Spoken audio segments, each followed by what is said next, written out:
Welcome to the Moulding Health Show. Our goal is to leverage the wisdom and experience of our healthcare practitioners to set you on a path of self-discovery and healing.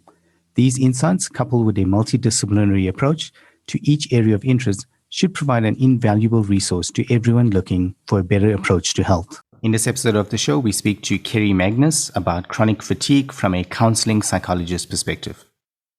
Kerry Magnus, welcome to the show. We're really glad to have you on board and really glad to be speaking to you about chronic fatigue and firstly what that is and how do we help people to learn to live with it a bit better.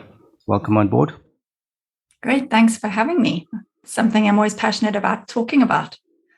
Yeah, we're really glad to hear that because we've met some amazing people and it's amazing that how everyone specializes in certain areas of interest. I know we spoke about you being a holistic psychologist, so that's an interesting story with that as well. I'm sure we'll go down. But Shaz, to kick it off, tell us, how did you even meet Kerry?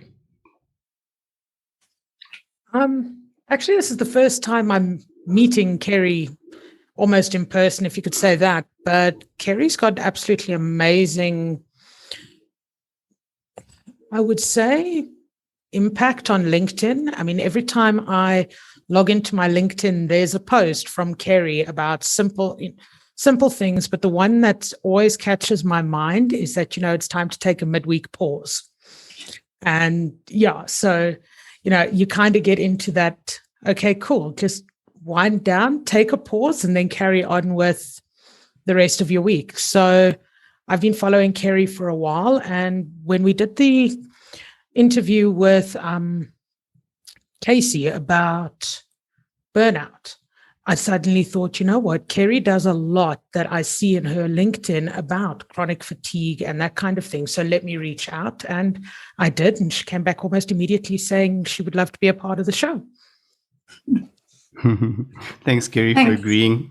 And also for the work that you're doing on LinkedIn. It obviously is working. Yeah, it's great to hear that, yes. Yes, sometimes, especially with the social media, you just put these things out, you're never sure who's listening because, I don't know if you get amazing likes, but we normally don't. But there's always people that come back. It's like, I really like the content. And it's like, okay, cool. And sometimes I actually feel, I don't know, I know we're slightly off topic, but sometimes I always feel, some other people, they put out these posts, and they get a huge amount of comments, and it's normally these polls. And I always think, what are we doing differently? But I think it's with you. That is an endless question of mine as well, as how to improve that without burning out too, because I think you could put a huge amount of energy in there where it's maybe not necessary. Yeah, I think you got that one right. And I think that's the strategy that Shaz and I went with was just how do we just keep it consistent? I think, the biggest thing is just keeping it consistent, without like scheduling, 50 interviews a week and stuff like that. So, yeah, I think that's what we went with. But I really like that. But maybe just to kick it off, why chronic fatigue? Did you find that there was something either with yourself or with your clients that you wanted to help them more with? Yeah, so it's my own personal experience of chronic fatigue. In fact, it's quite interesting because when I did my honors dissertation, I chose the topic. Well, I didn't choose it. My research, what do you call it? The woman who was in charge of my research, I don't know what the correct term is. I can't think of it now, but she suggested the topic of burnout in healthcare practitioners. And at that point, I remember listening, doing my research and thinking, this sounds a bit like me. And then thinking, no, it's just that I'm reading into it and projecting. And it's not. I'm sure I'm not burnt out. But the fact of the matter is that I already was actually going into burnout already at that point. And I had my first proper crash. When I say crash, I just couldn't really function anymore. I finally couldn't push through after my daughter was born in 2012. Before that, I'd gone to the doctor a couple of times and said, listen, there's something up here. And I know it's not just depression. Yes, there's a lot of symptoms of depression here, but this is more than that. And he said, nope, it's depression. Let's give you some antidepressants. And I said, well, if you don't mind, no, thank you, because I don't feel it's as simple as that. And I only finally got diagnosed in 2013 because, very fortunate for me, my sister is a functional medicine doctor, functional medical doctor. So she studied integrative medicine and functional medicine. And she was just literally, if I'm not mistaken, she just kind of learned about all of it. And she said, I think I know what's going on here. So I'm very lucky because a lot of people can go years without being diagnosed. Yeah. Okay. That's actually an amazing story. And I like how you tied it back to you, which always makes it a lot more real as well. And obviously you weren't intentional with it, but it's just how life kind of happened. But I really like that story, around that. And do you find that it's actually quite a prevalent thing? I mean, we've had Shaz is completely right. We've had some really great practitioners on almost like a thought pattern, around burnout, sleep management, which we thought was interesting, nutrition. And normally, these are the normal culprits, where if someone, if you say you're struggling with anything, they say, how's your diet? Are you sleeping well? Are you doing this? Are you on antidepressants?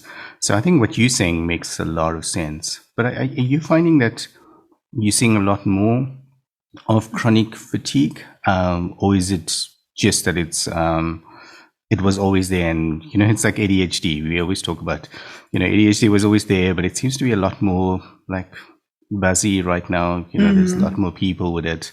Do you find the same? I think it's probably a combination of both, but there's no doubt that this pandemic has definitely increased burnout rates and chronic fatigue rates.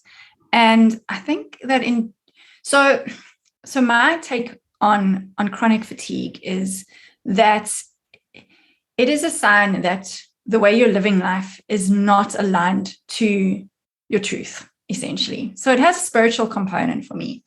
It involves trauma adaptations. It involves coping mechanisms that we've put in place to feel safe, to be good enough.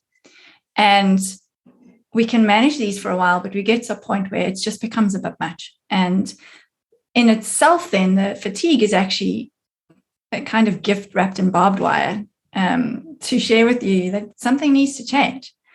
And I don't know what it is, but I feel like maybe it's just the people I'm attracting to me, into my practice, but people their consciousness seems to be raising a lot more around, I'm not 100% happy with where I'm at in life and how I'm doing life.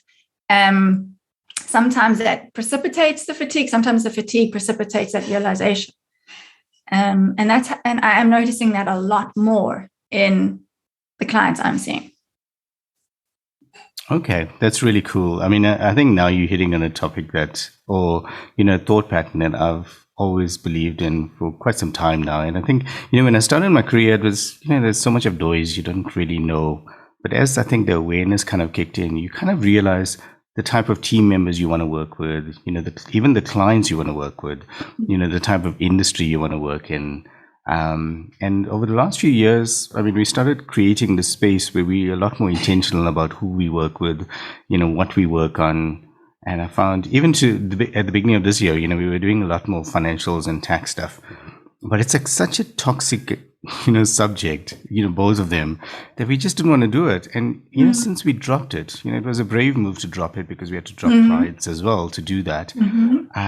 But you said spiritual, and I'd love to get your thoughts on what you mean by that. But for us, the entire energy, the entire aura just kind of changed. We stopped talking about like just negative things. I don't even get client emails anymore. But before that, you get these client emails and, obviously someone is upset or things like that. And it just brings, yourself and everyone else in the team down. Is that what you mean by alignment as well? Or would that be an example? So let me share, I'm going to share my personal experience. When I was diagnosed with the adrenal fatigue syndrome, I started to take all the necessary supplements, and I was already following quite a clean diet. I did all the right things, supposedly, and I did start to feel better, but then I crashed again. And then because I went back to doing life the way I always had, and I did that 4 times. And I didn't have the capacity, because I knew something needed to shift on a deeper level, but I was too tired and didn't have the capacity to figure it out. And finally, I got to a point where I had a bit more energy, and I was working with an amazing body-mind therapist, and we were working together. And I realized that I had always done life in a way that was pushing and trying to hold everything together. So I call it the holding personality, holding all those balls up in the air at the same time, holding on to everyone else's emotions, holding myself up to these high expectations and holding it all together. So it's like super capable, super responsible, always rescuing and fixing, and not really being very spontaneous, so quite fixed. And that was translating into holding in my body. There was a lot of physical tension and hardness, actually.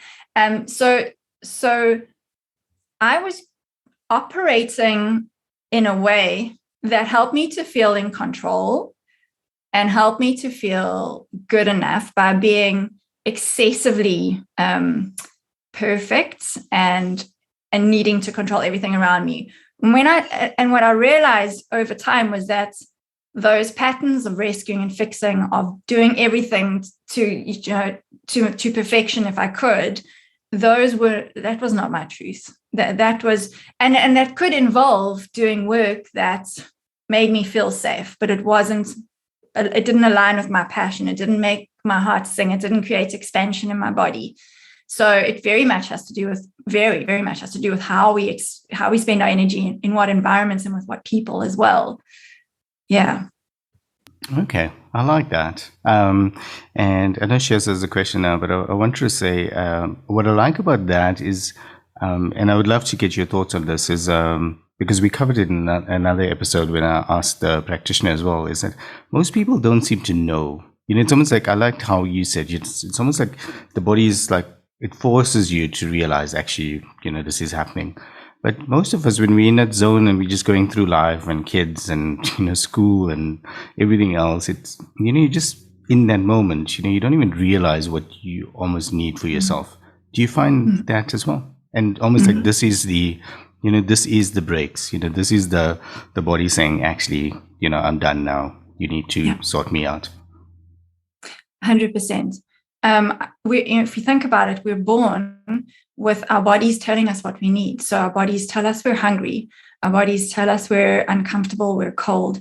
And then we squawk and make a noise, and hopefully someone meets that need. And unfortunately, if that has not, and I'm not talking about perfect parenting, but if we haven't had good enough parenting, we learn to disconnect from the body sensations that are telling us we're not okay, because on some level it upsets someone, or we just weren't met when we had that feeling. So we stop listening to our bodies saying something's not right, something needs to be met here, something is speaking and saying, wake up, listen. And we do stop listening to that. And I mean, I was already a body talk practitioner, which is working with body mind connection through muscle testing. So I had an awareness of the body and mind, but yet I was actually still very disconnected in my body. And I remember when I first started to become aware of, wow, when I'm in this, so in adrenal fatigue, you can get a wired and tired state. It's almost like a buzzy, driven kind of state. And I started to notice how when I was in that place, I was also extremely overwhelmed. But physically, I felt my jaw was tight. I was clenching my jaw, and I felt like I had a metal band wrapped around my chest. And that was then my indication for me, oh, okay, you've gone into holding again. You're trying to hold it all together to be safe. I need to then meet myself. What is it that I'm needing? And usually it's, how can I make myself feel safe? How can I bring safety to myself right now so that my nervous system can settle? Yeah. So the worst I've heard, there was a podcast host. He doesn't put any episodes now anymore, but his name is Mike Dillard. And his body, he said he was pushing it so much that it actually went into fight or flight, response. And that's exactly when you were talking about that, it kind of reminded me of what he said. And it was like he didn't realize, and it was something so small. He was playing a video game, and for some reason, it just kind of snapped. He could almost like audibly hear the snap. And I thought that was interesting. But it sounds like, what you're saying in terms of like, the body's like in another zone, that's almost like it needs to break through. What are the other symptoms around this though? Is there anything else that you see? So it's very complex because when I talk about chronic exhaustion, I kind of lump together chronic fatigue syndrome, adrenal fatigue syndrome, and burnout. They're not good. I mean, I'm a counseling psychologist, so I try and avoid boxes and deal with experiences. But so I'm going to come from the perspective of adrenal fatigue, and a lot of these are present in chronic fatigue as well, and to some degree in burnout. So obviously, fatigue is the big one, and it's fatigue that is not resolved through rest.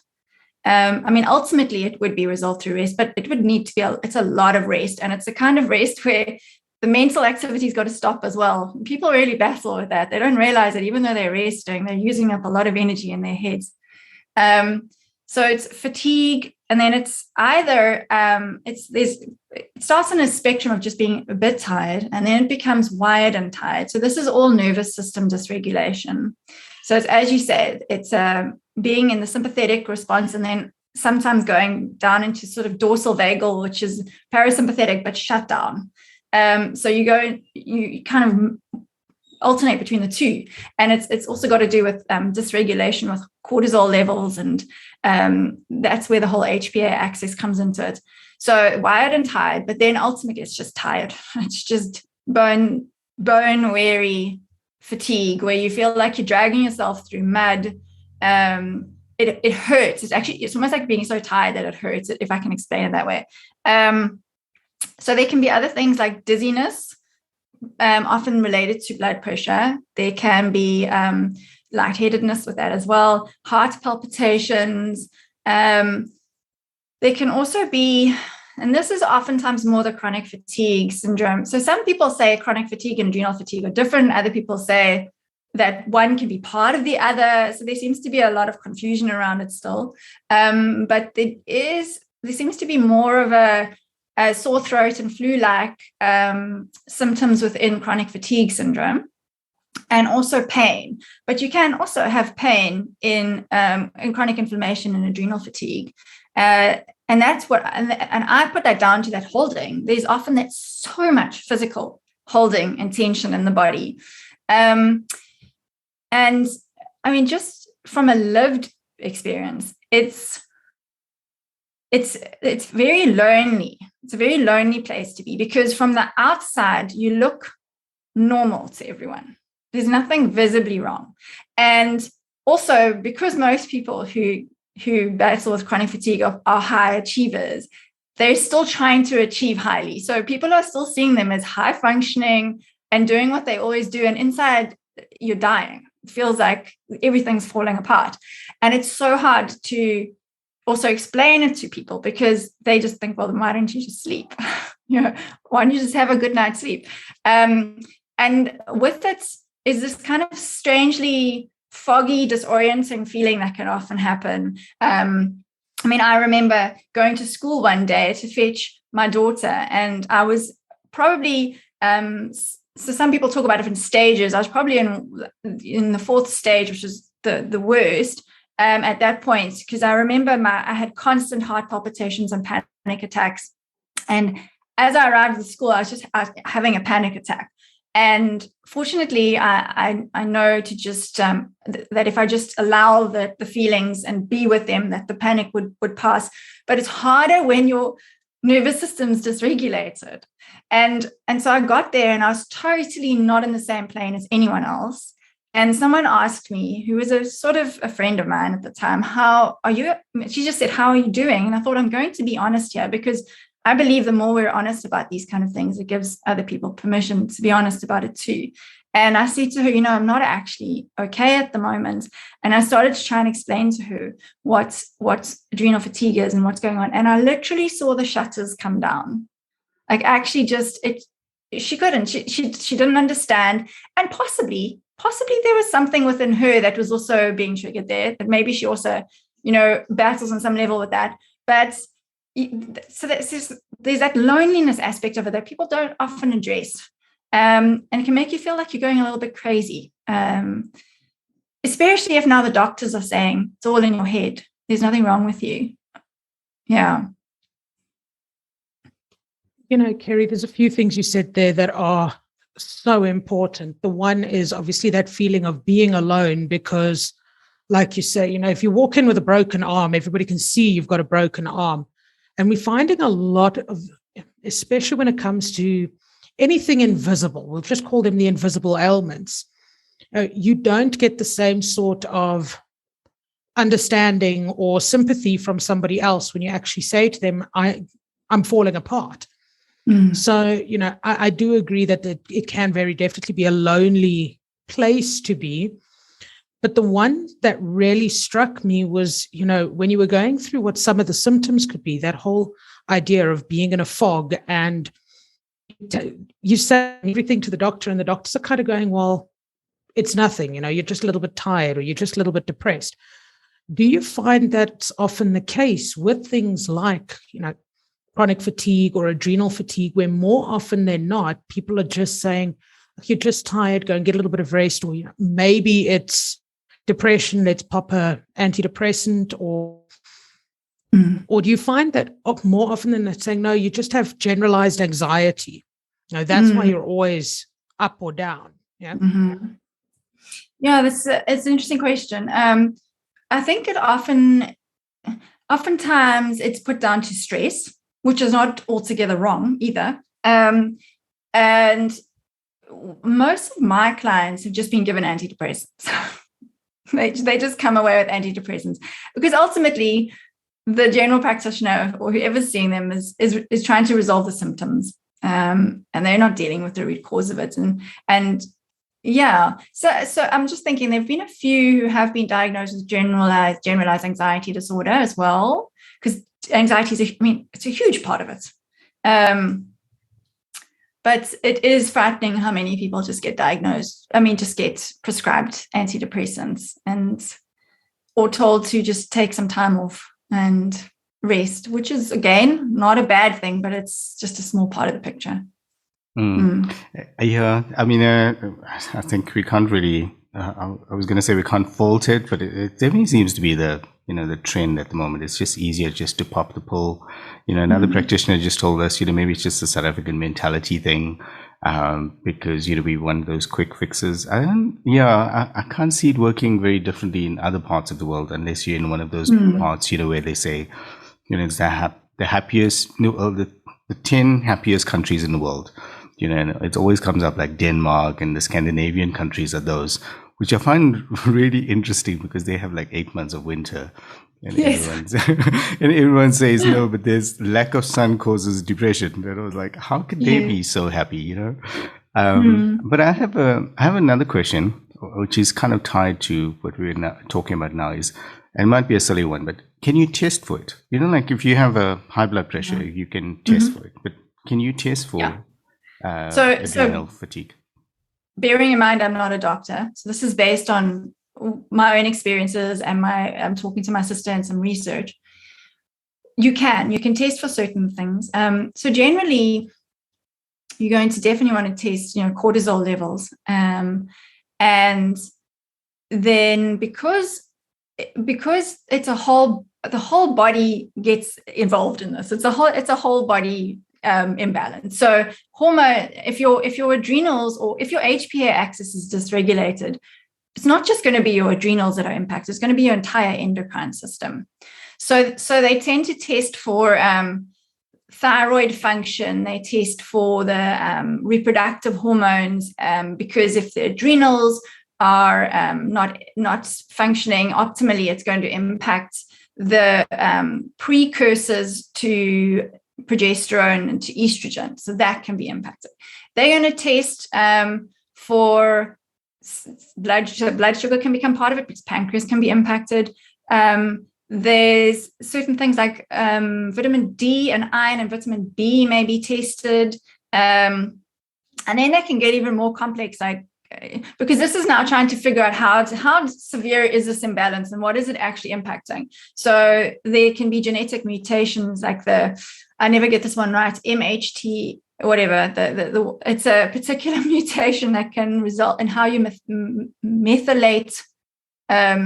It's a process called methylation, and it's all got to also do with detox. And so there's lots of different avenues. And what happens is that if you go to a conventional doctor, they will possibly test your vitamin D, your vitamin C, your even maybe cortisol levels and thyroid. Thyroid often gets tested, but they also won't test, again, I stand to be corrected. They'll test one thyroid hormone and not.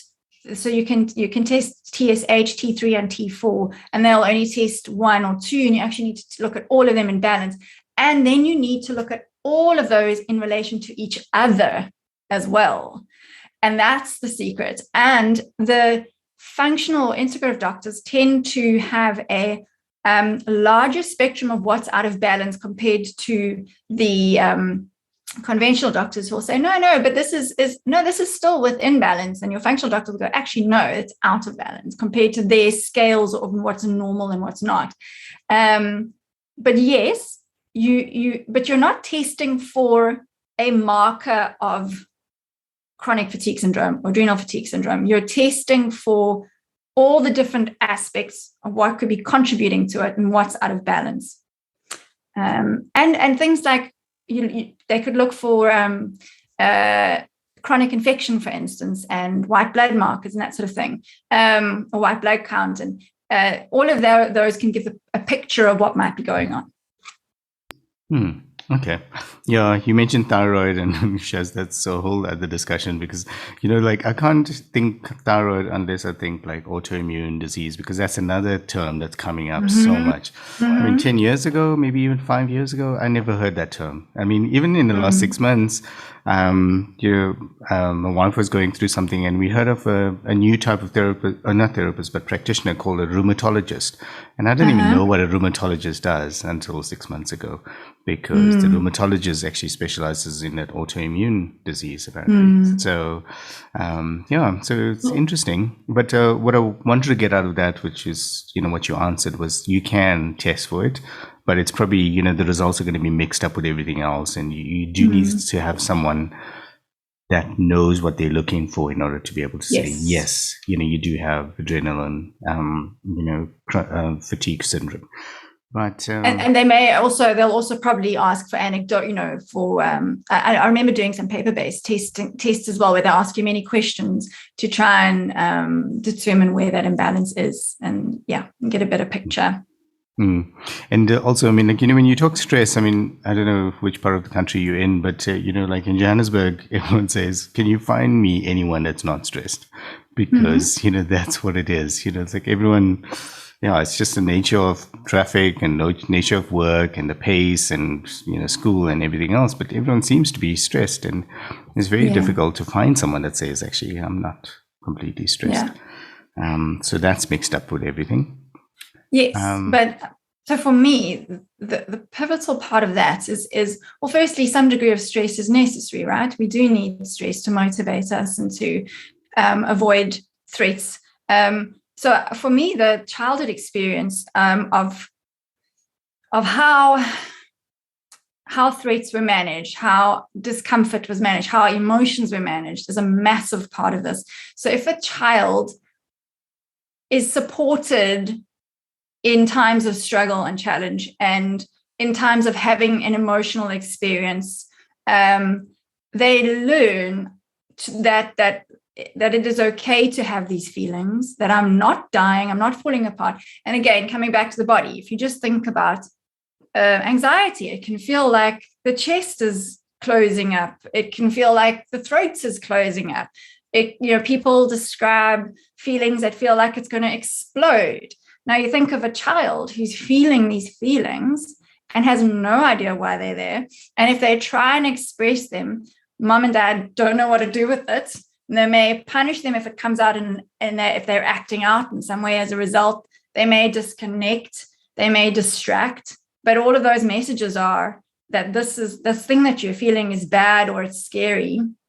So then we learn to shut down from it. So then when we have stress later in life, we don't have the capacity to deal with it. And to the degree that we've learned those coping mechanisms of shutting down, disconnecting, and then also being a good girl, a good boy, and being perfect and getting all our A's and people pleasing, because that's what helped it, that reduce the stress, it's going to be more and more overwhelming to try and keep managing all of that in the face of stress versus someone who perhaps has not had to put so many coping mechanisms and adaptations in place, or has even maybe been supported to just learn, it's okay, this feeling's not nice, but it's going to go away and it will be all right.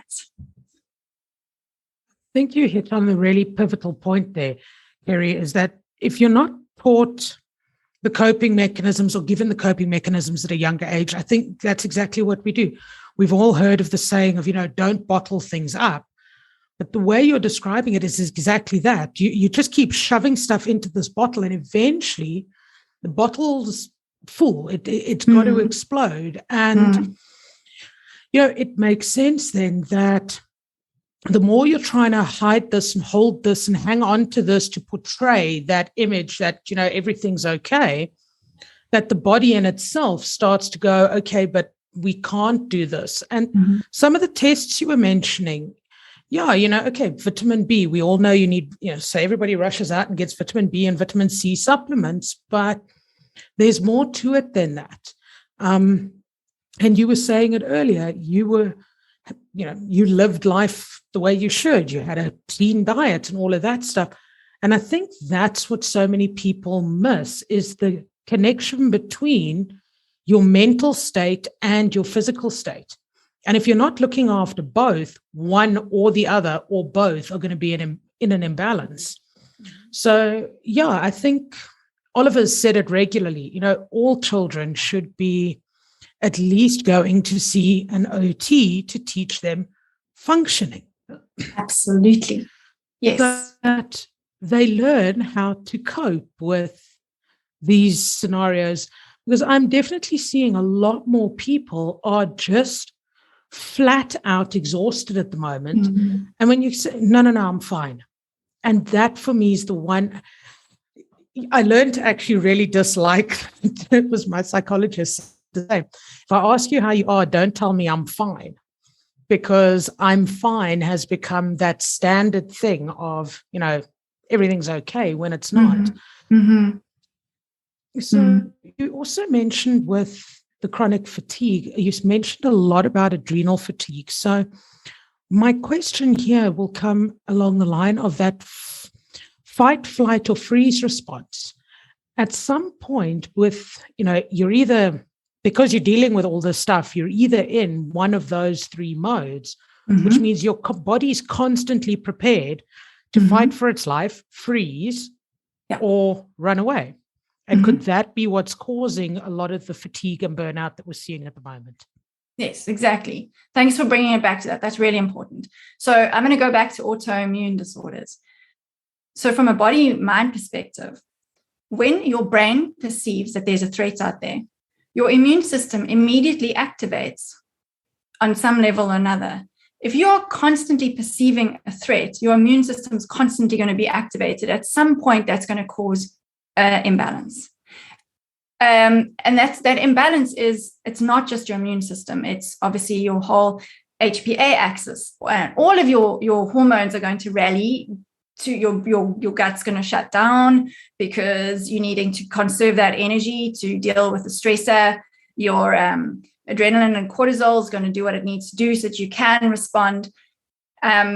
Your blood sugar is going to be impacted to give you the energy. So all of these things are activated, and that's fine in a short-term response on an acute basis. But when it's ongoing, that's going to create imbalance because the body doesn't have that rest and digest time to come back into balance. And there's actually relatively new research by a man called, I think, Robert Nahavo or something like that. But he says that he talks about cell danger response, where the mitochondria can either be in energy production mode or cell defense mode. As soon as the brain perceives any kind of threat, whether it's a traffic jam or whether someone's breaking into your house, your mitochondria are going to shut down and go into cell defense, and they cannot be producing energy at the same time. So it's a pervasive whole body response to stress, which is fine on an acute basis. But if you're constantly in that place, you're going to have physiological imbalance that's going to result in not having enough energy, and not creating enough energy. It's also not receiving enough. You're not receiving proper nutrition from your food if your gut's constantly out of balance. You're not receiving energy from the breath if you're tight and you're holding your breath all the time or breathing superficially. So we just are not receiving or creating enough energy. And the result is going to be fatigue. That actually makes a lot of sense. And I think, what you're talking about is that whole, I think you started, when we started the conversation talking about alignment and, like removing some of those blockers, but that's what it seems like. It's almost like you can't trust some of the things that you're seeing because you think you're eating right, but actually because of the gut not working, you're not actually using what you're eating anyway. Yes. Which is what fascinated me about the whole autoimmune disease part, which is, it's like this body is almost attacking itself in many ways. It's like, it's interesting.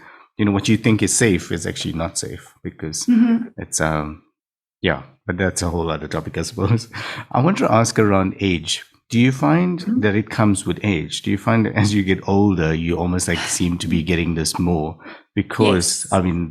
Like when you're a kid, yes, okay, that's one stressor. But as you're getting older, you're kind of stacking up these stresses. And if you haven't addressed it, that's that breaking point, as I mentioned with Mike Dillard. It was something, it was a video game. It was like someone, took him out in the game. And it was like, whoop, it was almost like reality. Yeah. So in my case, it was my late 20s when I started noticing symptoms, but I was diagnosed at 33, 34. And I find that that's pretty much common for I work with women between 30 and 55, mainly. And they're largely between about 30 and 45, but I'm seeing more and more older women now. And I say women because I've tended to just kind of have more of a niche because that's who I attract.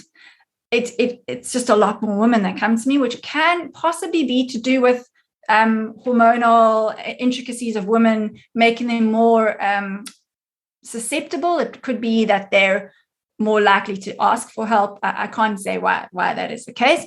What I have noticed is that a lot of people will have had signs of things starting in early or teenage, in the teen years and early adulthood, like hypoglycemia can be one of them. Panic, obviously like anxiety. And another one that's interesting is that a lot of people might have had glandular fever as well. So there's a bit of endocrine imbalance that already starts there, which may or may not be stress related. So that's something else I've been curious about. But yeah, and the other one big factor is women who've had children. So it's probably the lack of sleep combined with the hormonal shifts that are happening, but many women will crash after that. That's so interesting that you mentioned that because we joke about this. I used to be a night owl and it was like, typical IT profile, sleep late, wake up late, like kind of that. And I think when we had kids, like no one tells you that that's how it works. But at that point, you become a morning person like overnight because you have to. It's like, and then just when you think that, the 2s and the 3s are over and then school starts, and then it's like, there's no way you're sleeping in after you go and do a school drop off. So, yeah, No. So funny. But I like what you're saying, and it would be what I would suspect. And it's interesting that you work with women because, hats off because, I think what, the whole pregnancy and what, just the body goes through, I think is quite hectic. And then, probably in the 40s, you're probably hitting menopause and stuff like that.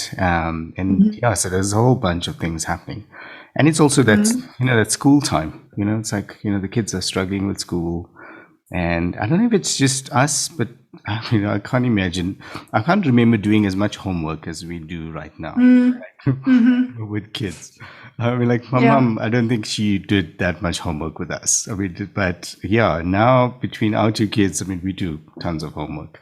Yes.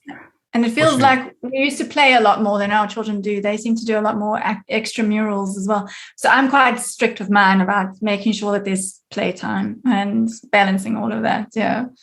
Okay, cool. I like how you said playtime, because one of my questions was going to be exercise. So I worked, obviously I worked in corporate for many years. I don't anymore, because this is what we do. But in corporate, I had colleagues that used to swear by exercise. I mean, where they would do a bike ride in the morning, 4 or 5 o'clock, and their words were that they would completely zone out, and by zoning out, it almost helped them to keep sanity.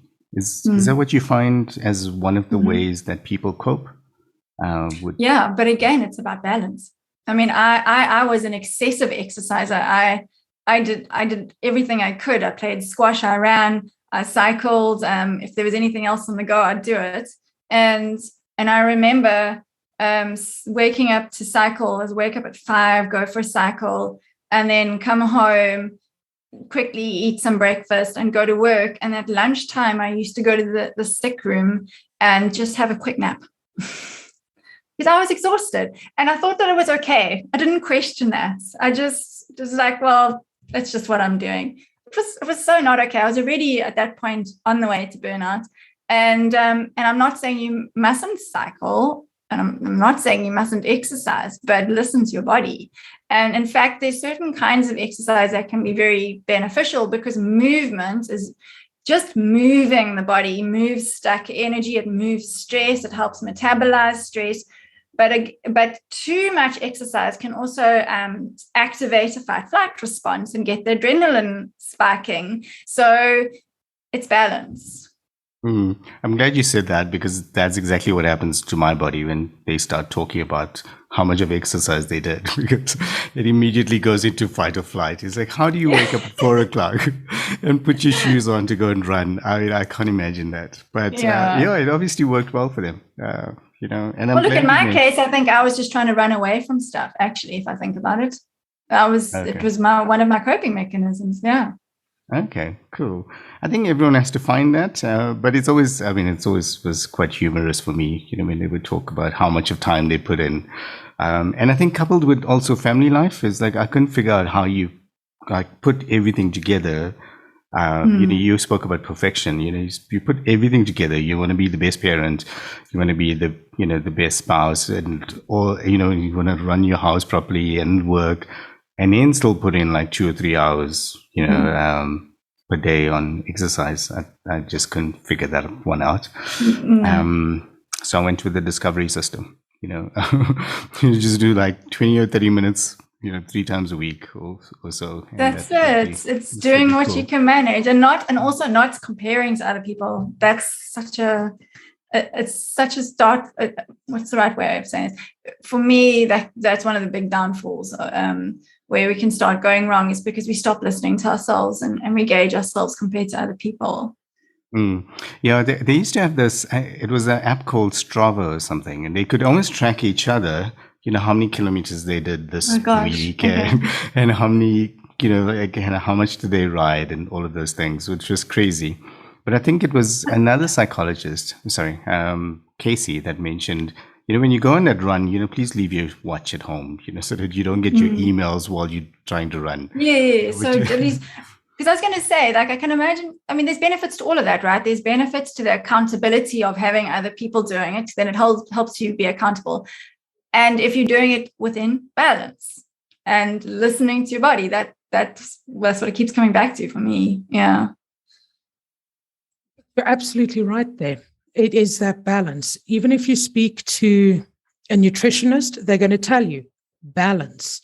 You can't cut something out completely because you need it. If you speak to if you've got a personal trainer, again, they're going to tell you balance. You can't do legs 4 times a week and arms once. And I think we've just reached that point. And Oliver, you hit it on the head there. That comparison, that having that Apple Watch and seeing, I have to get 6,500 vitality points. Why does it have to be 6,500? So you start sitting and you're constantly pushing. So even when you're exercising, which is the right thing to do, you're not actually relaxing whilst doing it because you're worried about, am I going to get the points? And I see now a lot of these fitness watches and stuff as well, they start tracking your sleep.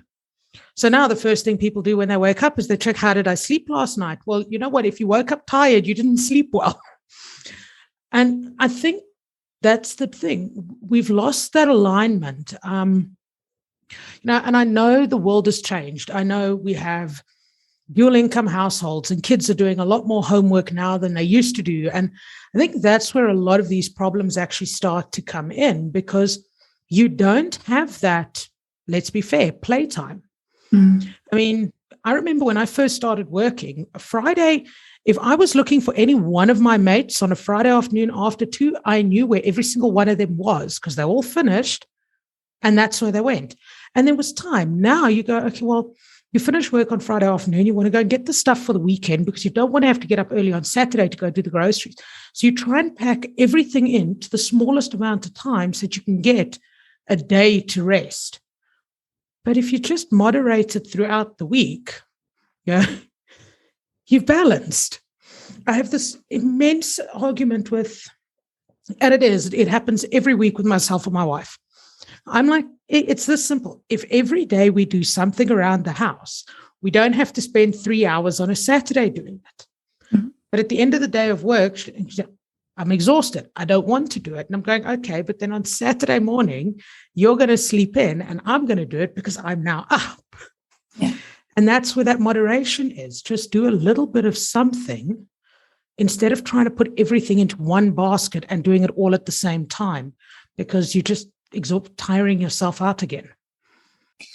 So there's another aspect to this, which is I work a lot with masculine and feminine energy. So we are very well attuned to unconscious masculine, and this has got nothing to do with men versus women. We all have masculine and feminine energy within us. And all of us are very familiar with the unconscious masculine, which is disconnected from the feminine, which is pushing, striving, achieving. It's top down, it's being in control, it's knowing, needing to know. And that gives us a sense of value and worth. And so a lot of our coping mechanisms and trauma adaptations are going to be in line with those kind of masculine values.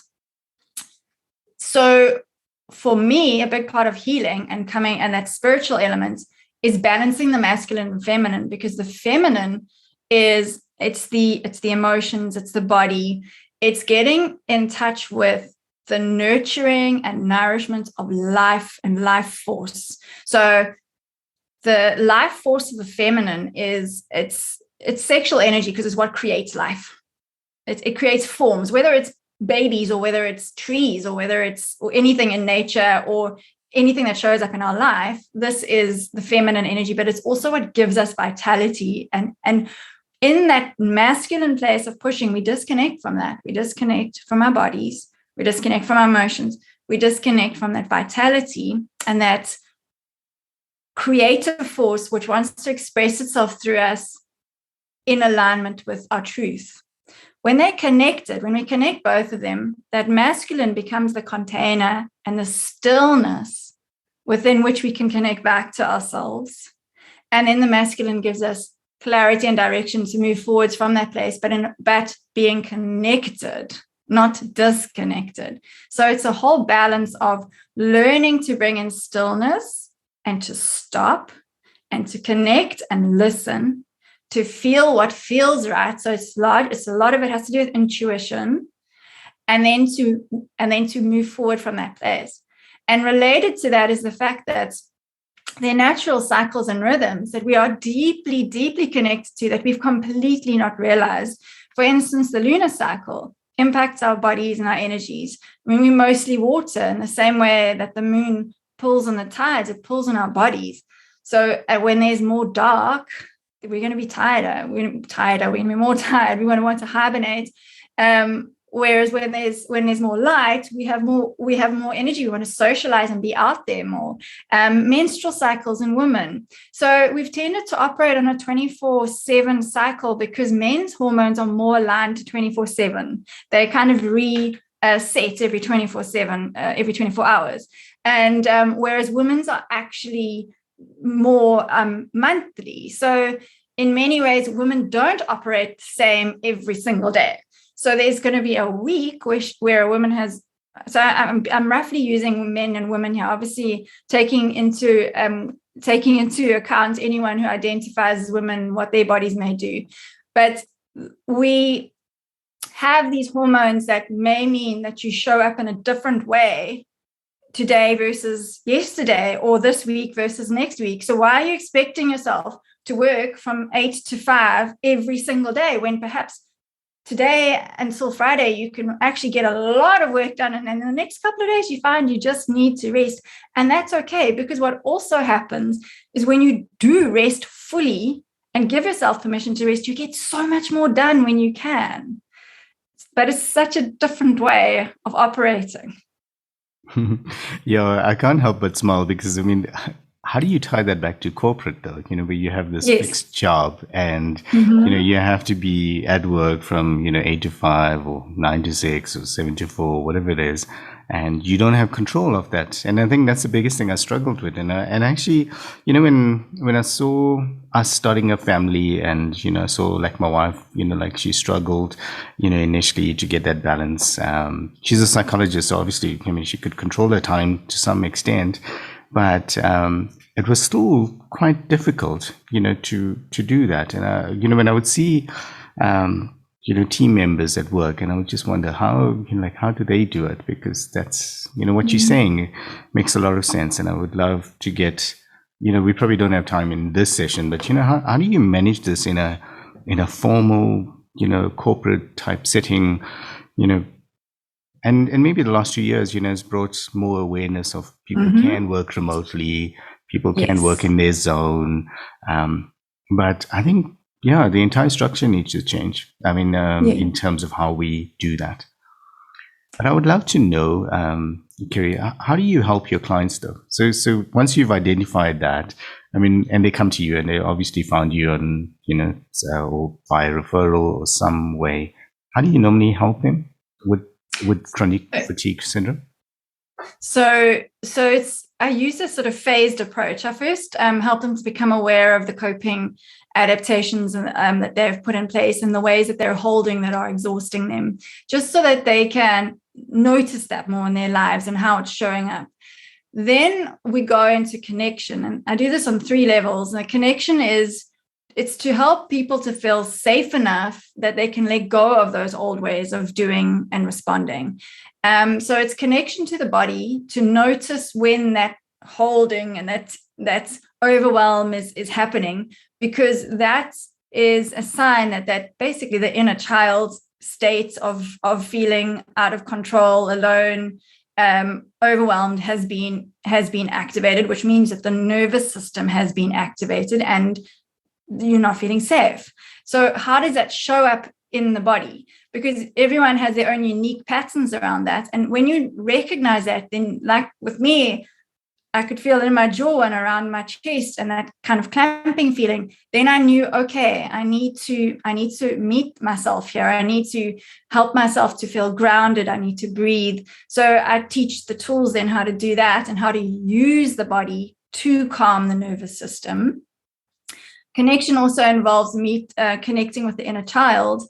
And then the third aspect of connection is connecting with the masculine and feminine energies, to recognize how those are showing up, and not even that, but to embody what it feels like to rest back and down in the body, where you feel like you are held in the space where, like the banks of the river holding the raging waters, the masculine would be the banks of the river, the waters are the feminine. She's full of life, she's got full of potential, but the river needs the banks to guide her. So it's actually embodying. I go through embodied practices to help people feel that, because that then rewires the nervous system.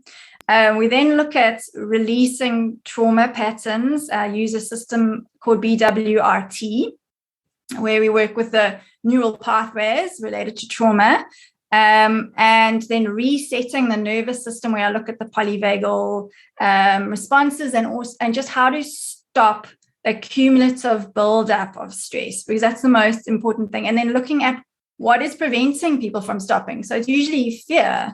It's difficulty sitting with what happens when we do stop. And this is not to say that I've worked this all out myself. There's still times where I catch myself doing, and I know I need to stop, and it's really hard to stop without, and so I totally recognize that it's a lot of my clients call it an addiction to doing. Like, you just can't stop when you're in that phase. So we work a lot with how to do that reset. And then once we've connected and released, it creates a space for something new. And that is then being able to receive. So how do we receive what we need? And that's deeply tied to intuition. So I work with intuition practices, how to listen to the body. What feels like a yes, which is usually going to be an expansive feeling. What feels like a no, which is usually a contracted feeling in the body. And when we tend to meet our own needs, and maybe this kind of addresses the corporate situation, when we tend to meet our own needs, we actually find that our needs get met by others. Like, somehow it just becomes easier for our needs to be met. And the last aspect is flow, is as we step into that place of meeting our own needs, what we need shows up. It doesn't always make sense, but I think it's our birthright to have ease and abundance, actually. But because we get in our own way and put all these coping mechanisms in place and show up in ways that are not aligned to who we truly are and what we're really meant to be doing in life, or how we're wanting to show up, we make it harder than it needs to be. And when you get out of the way, you listen to what wants to come through, how it wants to come through, what is in alignment with your truth. It's amazing how easy it can be. And things just, and I've seen this time and again with my clients, where things just fall into place as if by magic, and the right person shows up, or the right book shows up. And part of the flow is also learning just to be in flow with those natural cycles and rhythms. So I share information about that too. So that's a process I usually take them through. I love that, hey? I mean, I love the what you just described, because it seems to be like a framework that you work through, and it's like, you're helping them on different levels. So I'm starting to see the holistic part to it now, which is actually really cool. I like what you said. I forgot to mention it, when I spoke earlier, is I like how you tie it with almost like what's going on around us. You mentioned the lunar cycle and stuff like that. And I think, I think if you know more about that, how things affect you, rather than almost these things just seem to affect you. If you know more, you can probably plan your day better. Exactly. But, and I find, like, even in corporates, I mean, it's weird how we would book back-to-back meetings, 5 days a week. And we would leave Fridays to be almost our rest, not many meetings. But by Friday, you're pretty exhausted, if you're doing that, meeting after meeting without creating those zones that you're talking about. But I love that. I love how you almost harness what's around you, but also knowing yourself better. And I think what I heard you saying as well is things pop up when you need it. Is that correct? Okay, cool. Yes. Yeah, because I firmly believe in that as well. It's like, firstly, you need to set the direction and the pace that you want to go. And then things seem to rally around that, if you're intentional about it. So I've seen it work. Yeah. I'm a firm believer. And I love what what you're saying. I mean, I think I resonate with all of that stuff. And I'm glad that there's, what we want to get with the show is that if anyone's listening to this and said, okay, I really love what Kerry is talking about, and it actually makes sense. This is an opportunity for them to dig deeper and say, actually, I want to make an appointment, or I want to research more. You mentioned BWRT, Shaz has had someone on, talking about that. I think there was a clinical psychologist, Shelley Hall. But there's all of these, there's all of these options for people. And I think most of the time we don't know. I mean, so even if you listen to this and you thought, well, what is that lunar cycle thing? And it would be, okay, cool. Maybe that's how it is. I know we had another question, which was, can it be cured? And I would love to get your thoughts on that, because I suppose it's the same question as asking, can we get rid of stress completely? But I would love to get your thoughts on it. So from a body talk perspective, the theory is, and I believe this, is that we have the innate capacity to come back into balance. But we need to be able to listen to our bodies, and we need to be able to rest enough for whatever needs to happen. And those conditions are seldom there. We tend to rather reach outside of ourselves for the answers and even go into quite a lot of doing around it. We want to fix ourselves, which can firstly result in a resistance of what we are experiencing, which then uses energy and creates a stress response. So as soon as we can come back to ourselves and tune in and connect to our own sense of what is needed, and this definitely takes practice. I mean, very few people are taught how to do this, but I've definitely found over the years, for instance, I used to follow diets like, well, okay, so that so-and-so says that you must eat these things for adrenal fatigue. Now I listen every time I eat anything. Does this feel good for me or not? And some days it will, and some days it won't. Sometimes ice cream's fine. Usually if I'm not stressed. If I'm stressed, ice cream's definitely not a good idea. So it's got so much to do. So yes, so the long and short of it, I do believe that you can cure it. And I think imbalance, physiological imbalance is indicating to you that, or a physiological symptom is indicating that there's imbalance. And when you listen to what is needed, that imbalance is resolved. But it's a holistic picture. It's your body, it's your mind. It's coming back to yourself and taking your power back, which is not to say you don't necessarily draw on experts, but feel into what feels right. I love that you actually said it that way. It is about looking at what feels right. And yes, even going to the experts. There are times where people will go from one dentist to the next.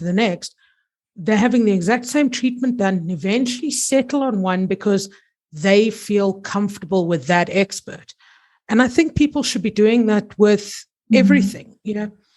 It's not just about what the medical opinion is or what the medical diagnosis is. It's also about, does this person, is there that connection? Even if you're only ever going to see this person twice in your lifetime, there has to be that almost connection to get that alignment. And I think you're right. If you can get everything, you're not going to get it right 100% of the time, but the more you're listening to what your body is actually telling you, the greater the benefits are going to be, that you're not going to have the burnout. You're not going to have the chronic fatigue because your body's not in that constant fight or flight mode. It's actually having time to recuperate, regenerate energy, and carry on. And I think that's what so many people forget, because the simple answer is, you're tired, just go and sleep.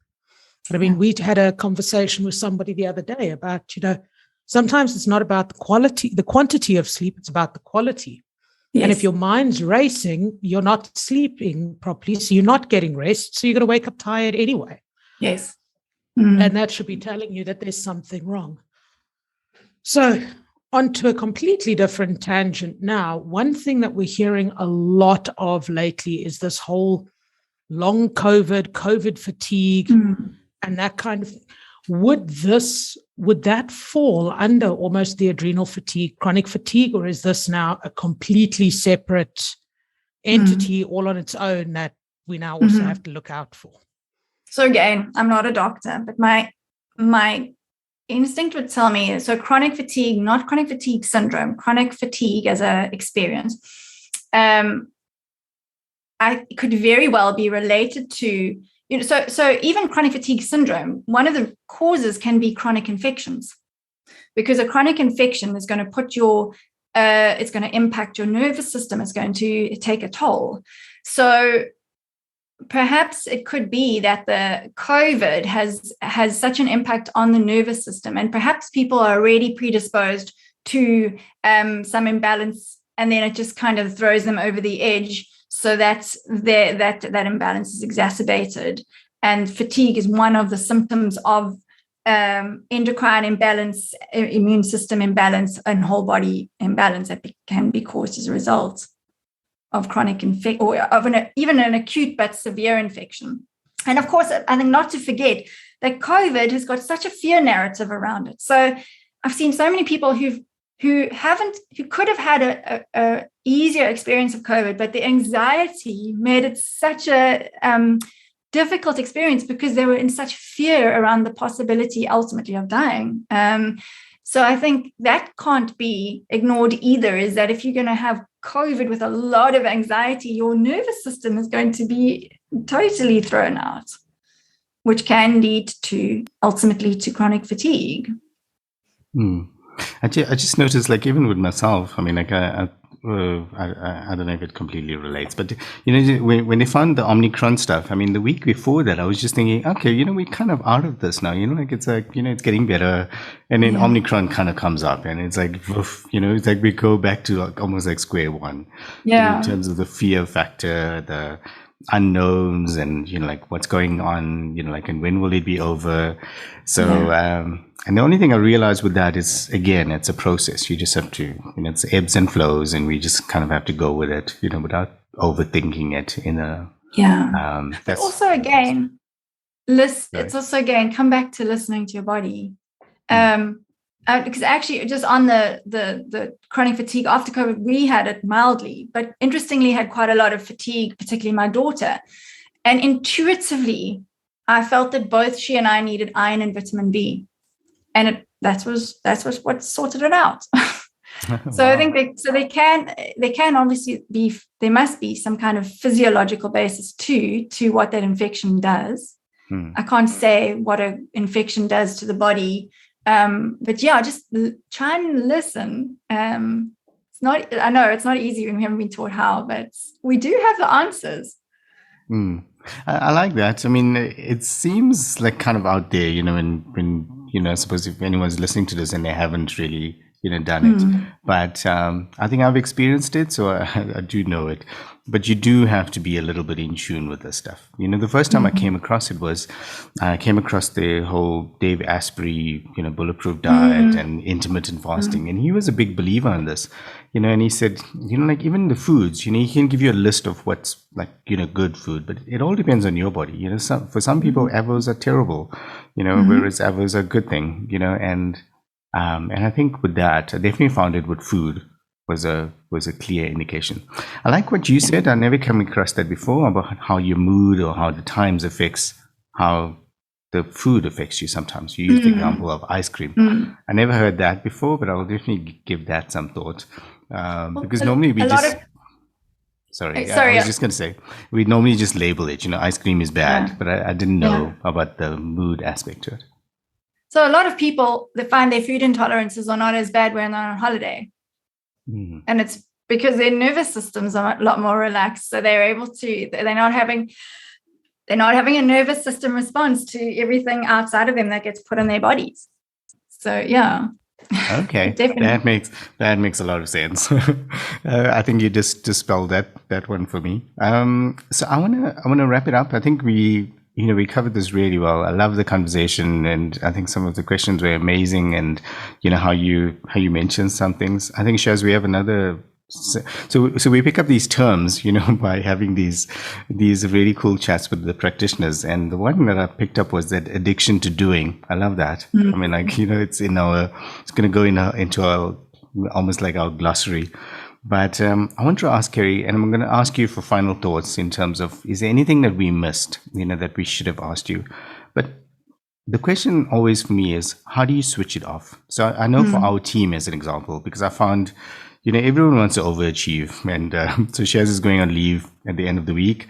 And I asked her this morning in our team meeting, is like, Shaz, do I need to disable email for you? Because, you know, it's like, and that's a rule that I've had with all of the team members, is when they go on leave, especially if it's extended, I actually remove email access. And our clients would come back and it's like, does Shan still work for you? Because they would get bounced emails. But I found that was the only way that I could almost like force them to switch off. It's like, just because they can't check email, they can't check, Basecamp, they can't log into our systems, and that was the only way I could almost like force them. Is there anything that, anyone listening to this that you would almost give them some wisdom around? How do you switch it off? How do you when you leave work? Yeah. When you're having a stress response, it's usually your inner child that's having that response. Because actually as an adult, you're often fine. It's some trauma pattern or some experience of having been overwhelmed or not felt safe as a child that's being activated, right?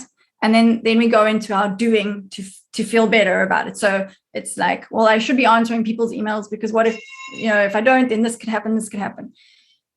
The only person who can look after the inner child is your own adult self. So I find it really helps to disconnect, to separate the two.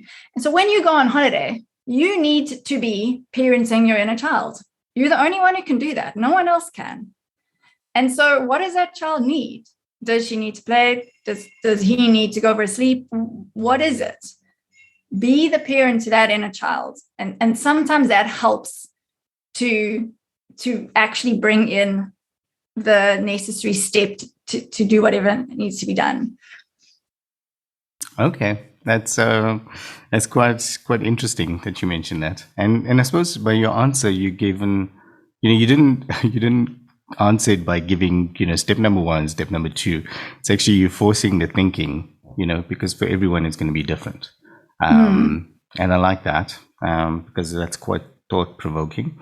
So let's wrap it up. But also, if you do want one step that I do say to everyone is feel in your body what stress feels like.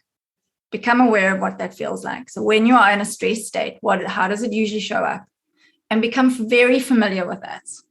Then when you feel that, you know that the inner child part of you is just that your nervous system's dysregulated because your inner child self is feeling unsafe on some level. And if that means you're doing a lot and you can't stop, if you're suddenly finding yourself pulled into rescuing, if you're just feeling wired and activated, it's a sign. So let's start listening to those signs.